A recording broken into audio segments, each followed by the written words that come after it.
C'est quoi les défis? Il y en a plusieurs. Il y a celui de la production agricole. Donc ça, c'est déjà un premier défi. Comment on développe la production agricole et surtout comment on la développe en tenant compte de l'environnement, de la gestion des ressources. C'est toute la question de la durabilité de la production agricole. Deuxième défi, comment on évite de perdre de la production. En Afrique aujourd'hui, dans les pays en développement, on perd à peu près 25 à 30% de ce qui est produit.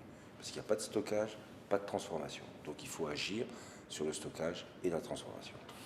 Et puis, le troisième défi, c'est la gouvernance à l'échelle du monde.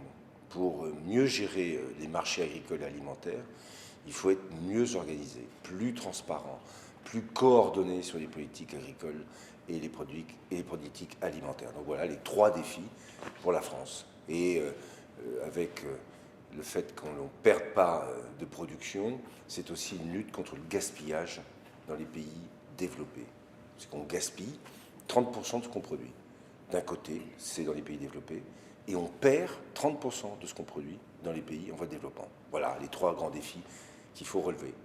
Qu'est-ce qu'il faut améliorer? Ce qu'il faut améliorer, je pense, moi, sincèrement, c'est à l'échelle d'une institution comme la FAO, améliorer sa capacité à peser sur les choix qui doivent être faits sur la question agricole et alimentaire.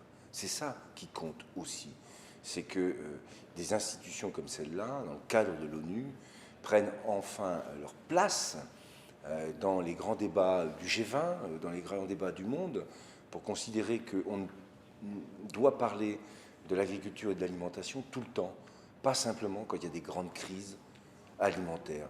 Parce que là, tout le monde en parle. Tout le monde dit « Oh, il y a un problème ». Eh bien, pour résoudre ces problèmes, il faut qu'il y ait une volonté politique constante, une cohérence dans la politique qui doit être suivie. Et c'est ça qu'il faut vraiment améliorer. C'est pourquoi, à chaque fois qu'il y a une conférence, je reviendrai aussi au moment du CSA, ici à la FAO, parce que je veux marquer l'attachement qui est celui de la France et du ministre de l'Agriculture à cette institution, parce que je considère que ce n'est pas quand il y a des grandes crises qu'il faut parler de la question alimentaire. C'est tout le temps, tout le temps, tout le temps, tout le temps.